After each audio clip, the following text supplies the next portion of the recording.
Hello there, World of Tankers. Welcome to the channel. I'm, of course, your host, World of Blitz, and in today's video, we are going to be talking about Update 7.8 and one of the largest changes in the update, SPALL LINER added to the Grille 15, the WT off Panzer IV, the RHMBWT, and as well the Starrer Mill. I just didn't bother putting it in this list because that tank's armor really isn't too bad frontally, and less vehicles with 122mm or higher are aiming HE at you. But the vehicles like the Grille, the WT, and the RHM are notoriously bad on armor. The RHM's turret is literally sitting at like 20mm, 15mm. You can easily penetrate it with some of the easiest HEs you'll ever get out in the planet. But now with the new provision of SPALL LINER added onto this line, well, 20% of all high explosive damage is now taken off of enemy HE shells, which is insanely good for especially vehicles like the RHM. Now, as well, these vehicles got reticle calibration, which means that 40% of your aiming time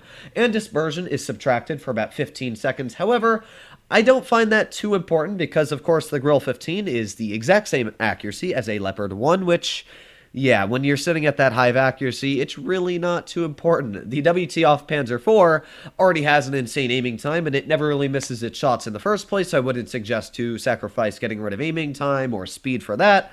And the last vehicle, the RHM, is the only one I would highly suggest to run reticle calibration on because this gun is insanely inaccurate. Now, I'm not going to be running it because I am stingy and also ignorant because, I don't know, I always like keeping my mobility and everything like that. I'm a very aggressive player, especially for the RHM, which you'll be seeing me do in today's video. Maybe, I don't know. Vineyards is a bad map to kind of push aggressive, especially in a very lightly armored tank. But if you see me on Himmelsdorf, that's when I am YOLOing in my RHM because, you know what, it's kind of fun.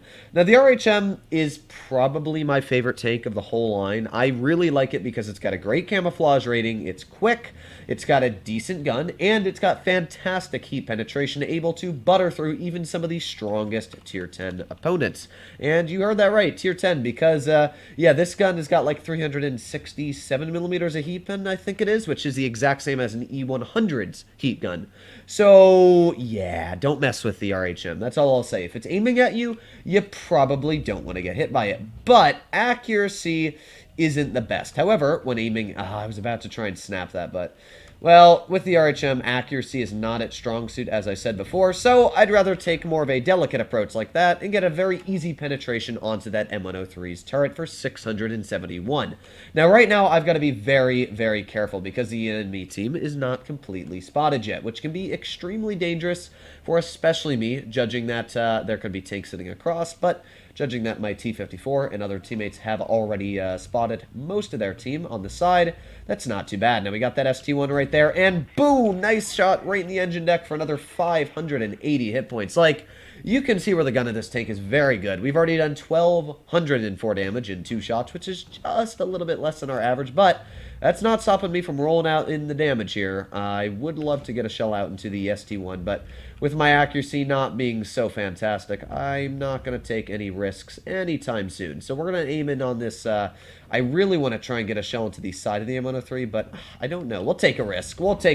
And, well, yeah, that's kind of what I expected. The issue with this gun is, first of all, shell velocity is quite poor. Something that you usually want in a bigger caliber gun is shell velocity. So that's one thing this tank really struggles with, is hitting its shots, especially from very, very far distances. Now, this Centurion 7-1, I'm going to wait just a little bit. Now we might just be able to plop a shell right into him. Hello, comrade. How you doing? I've got shell for you. There you go. Nice shot for 655. Let's reverse as quickly as possible back in the cover.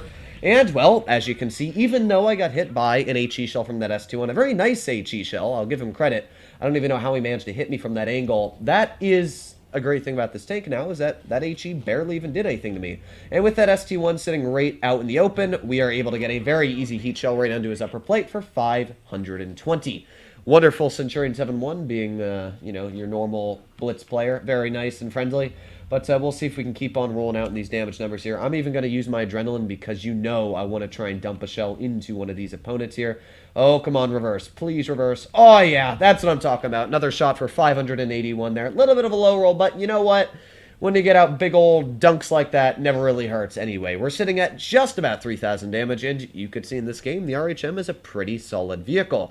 Now, SPALL LINER wouldn't have changed anything in this game normally. I would have been sitting at maybe 100 less hit points, but overall, it wouldn't have made much of a difference. The main reason why this is something you should probably keep in mind is whenever you're shooting at an RHM now, you need to know how much HE damage you have and if it's worth it to run SPALL LINER, or not run SPALL LINER, but shoot at it with HE in the first place. Because now, aiming at grille 15s, I'm not going to bother unless my HE is a considerable amount of more damage than the AP. Because the grille is very notorious for dunking HE shells into the tracks. That's one thing it always does, is it's got this weird little bar of spaced armor on the side, and every time you shoot, it just somehow manages to vacuum your shell right into it. I don't know why, but for my luck, that's what happens whenever I shoot at the side of a grille.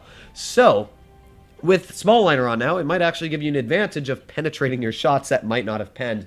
But you definitely need to keep in mind, because 960 alpha, which is what the RHM has, is a very, very high amount of HE. And to a normal tank, especially at tier 8, that is devastating. However, on the contrary, the difference for the SPALL LINER is that it's still beneficial to run SPALL on a vehicle like the RHM, because we'll say about 20% of 1,000, which is, just about what 960 is, you're going to be sitting at, just about 800 average, which means that 800 average is still about 160 more than, than what it would have been if you were just firing AP. So there are advantages of, okay, what the heck is this guy doing? Well, he's not going to be doing much very, very soon, I can tell you that. We're just going to yeet him out of existence. Nice shot, by the way, from that ISU. I did not have the gun depression hit that guy. Apparently he did. I don't know how. Okay, well, I'll give him credit. That was a great shot from that ISU because he shot him again. I just don't know how we got that gun depression out. There's somebody else that's sitting back there. We saw that little sand, whatever you want to call it, sandbag just got destroyed, which means there's probably someone sitting right in that back area, which, I'll be taking a shot at. Somehow I spotted the Mill 2, maybe? I don't know. I really don't know if I just spotted that guy, but we'll try and take a shot at him. It never hurts. Always take every shot you don't take is a shot missed. Yeah, that's something like that. I don't know. It's something like that. I am the best with sayings, obviously, but come on, Emil 2. Do something apart from sitting there. I want to get shells into you. Come on, keep going forwards. You butts. Just do something. This is my life. This is... Aha! We're not going to talk about that.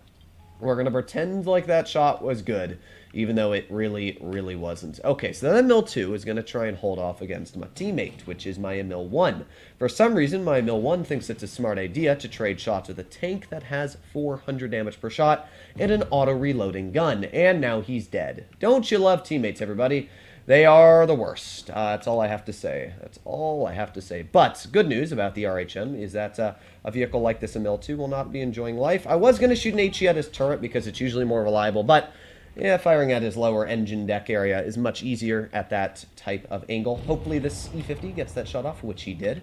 And with that, we're doing pretty dang good right now. We've got that FCM 50T off to the side over here, which I will obviously be aiming right in on. And, oh, come on, turn your tank just a little bit more. There you go. Thank you very much. That's another 580 hit points I'll be taking. And with that, we're doing pretty solid. We're not doing the most damage, to be fair. We're not, racking in those damage numbers. But that that player over there tried to hit me with one of his HESH shells, and I can tell you it did not roll as much as he wanted it to. Now, I got to be careful. That is a charioteer, which is an extremely deadly tier 8 tank destroyer, especially against me. Because even though it doesn't have HESH, it's still... Well, it does have HESH, but not really against me. It still hurts quite a bit, especially with the Yagdatai coming probably onto my side. I've got to be even more careful with that. But, well, there's the charioteer running away, it looks like. And with that, we've also got the Yag Tiger. So I'm going to be pushing my tank. We're going to be pushing it through the side. We'll try it like that. There's the Yag Tiger right off to this side over here.